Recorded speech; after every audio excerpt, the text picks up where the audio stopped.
এক গ্রামে ছিল রাহিম নামের একটি ছোট্ট ছেলে। সে খুব গরিব কিন্তু খুব সৎ ও পরিশ্রমী ছিল। প্রতিদিন স্কুল শেষে সে মায়ের সঙ্গে ক্ষেতের কাজ করত। গ্রামের সবাই রাহিমকে অনেক ভালোবাসত।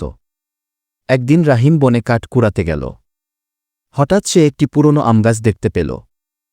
গাছে ঝুলছিল একটি চকচকে সোনালি রঙের আম।